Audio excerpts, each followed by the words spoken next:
ایسے صحابی جو ہر وقت حضور کے حجرے کے باہر تشریف فرما رہتے. کیوں؟ کب آقا کو ضرورت پڑ جائے، کب آواز دیں اور میں ان کی خدمت میں پہنچ جاؤں. رات ہو یا دن ہو، حضور کے حجرے سے باہر بیٹھے ہو، وہیں سو رہے ہیں، وہیں لیٹے ہیں، کب حضور کی آواز آئے. ایک رات میرے آقا نے پکارا، تہجد کا وقت تھا، حضرت ربیہ کی قسمت جاگ گئی، اٹھے اور حضور کی خدمت میں پہنچ گئے. سرکار نے فرمایا وضو کراؤ.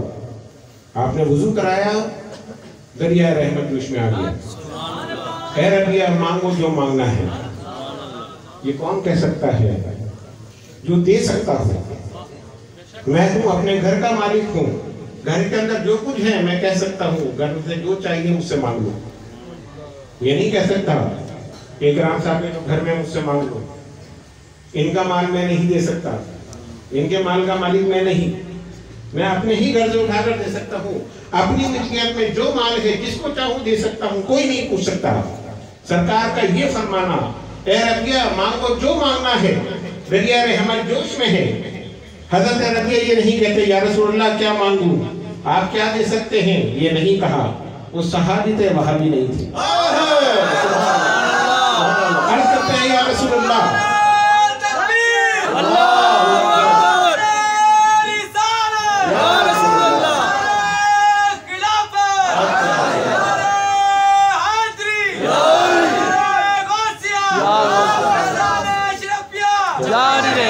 حضرت ربیہ کا ایمان کیا ہے؟ زمین پر بیٹھے ہیں، مسجد نبی میں ہیں، حجرہ رسول سے باہر بیٹھے ہیں، اور کہاں کی چیز مانگ رہے ہیں؟ یا رسول اللہ صلی اللہ علیہ وسلم اگر آپ دینا چاہتے ہیں تو جنت میں اپنا ساتھ عطا فرما دیں. مانگنا سیکھنا ہے تو صحابہ سے سیکھو. ہم جیسا کوئی ہوتا دنیا کی دولت مانگ لیتا، مکانات مانگ لیتا، کثیر اولاد مانگ لیتا، دنیا کو کوئی چیز مانگ لیتا. حضرت ربیہ کیا مانگتے ہیں؟ یہ نہیں کہا مجھے جنت عطا فرما دے. حضور سے کہتے تو کیا جنت نہیں ملتی، لیکن فرمایا عرض کرتے ہیں مجھے جنت میں آپ کا ساتھ چاہیے. جنت میں ساتھ چاہیے. جس طرح دنیا کے اندر ہمارا رہن سہن الگ ہے، کوئی غریب ہے، کوئی امیر ہے، کوئی 2 کمروں کے مکان میں رہتا ہے، کوئی 4 کمروں کے، کوئی کسی محل میں رہتا ہے، کوئی وزیر اعظم ہاؤس میں رہتا ہے، سب برابر نہیں ہیں. اسی طرح جنت میں بھی درجات ہیں. حضرت ربیہ جانتے تھے میں تو ادنا سا غلام ہوں، حضور کا غلام ہوں تو جنت تو ملے گی، لیکن اس مقام تک پہنچ جاؤں جہاں انبیاء ہوں گے، جہاں انبیاء کے سردار رہیں گے. یا رسول اللہ صلی اللہ علیہ وسلم فداک امی و ابی، حضور مجھے اپنا ساتھ عطا فرما دیں. سرکار ان کو اس کی بشارت عطا فرما دیں. سبحان اللہ. زمین پر بیٹھ کر آسمان کی چیز دے رہے ہیں، بتا رہے ہیں میری حکومت صرف زمین پر نہیں آسمان پر بھی ہے. سرکار فرماتے ہیں میرے 4 وزیر ہیں، 2 زمین پر، 2 آسمان پر، 2 زمین پر. آسمان پر جبریل اور میکائیل اور زمین پر ابو بکر و عمر ہیں. وزیر وہیں تک ہوتا ہے، وہیں پر ہوتا ہے کہ جہاں تک بادشاہت ہو، جہاں تک حکومت ہو. میرے آقا بتا رہے ہیں جنت پہ بھی میری حکومت ہے، آسمانوں پر بھی میری حکومت ہے، فرشتوں پر بھی میری حکومت ہے، اور زمین پر بھی میری حکومت ہے. ربیہ تم زمین کی چیز مانگو گے تو وہ بھی دے دوں گا، آسمان کی مانگو تو وہ بھی دے دوں گا. صلی اللہ علیہ وسلم زمین اور آسمان کے بھی مختار ہیں. اللہ تبارک و تعالیٰ نے یہاں کی حکومت بھی دی اور وہاں کی بھی حکومت عطا فرمائی. حضرت قتادہ رضی اللہ تعالیٰ عنہ جنگ احد میں تیر لگتا ہے، آنکھ کا ڈھیرا بھارا گیا. کس کے پاس گئے؟ کہتے ہیں نبی کے چاہنے سے کچھ نہیں ہوتا، نبی کو کوئی اختیار نہیں ہے. روحانی بیماری ہو یا جسمانی، سرکار اس کے بھی مختار ہیں. سبحان اللہ. حضرت قتادہ کا عقیدہ کیا تھا؟ حضور کی خدمت میں پہنچ گئے آنکھ کا ڈھیلا لے کر، خون بہ رہا ہے، آنکھ نکل چکی ہے. جب لشکر کسی جنگ پر جاتے ہیں تو طبیب بھی ساتھ ہوتا ہے. اس زمانے میں بھی ہوتے تھے. کوئی زخمی ہو جائے اس کی مرہم پٹی کر دیں، کسی کا خون نکل رہا ہو تو بند کر دیں. یہ سب کچھ ہوتا تھا، کیا جاتا تھا. حضرت قتادہ کو چاہیے تھا کسی طبیب کے پاس جاتے کہ میری آنکھ کی پٹی کر دو، میری آنکھ کو صحیح کر دو. انہیں معلوم تھا جب آنکھ نکل گئی ہے تو اب اس کو سرکار کے علاوہ کوئی ٹھیک نہیں کر سکتا. یہ میرے آقا کا ہی معجزہ ہے. وہ چاہیں گے تو ٹھیک ہو جائے گا.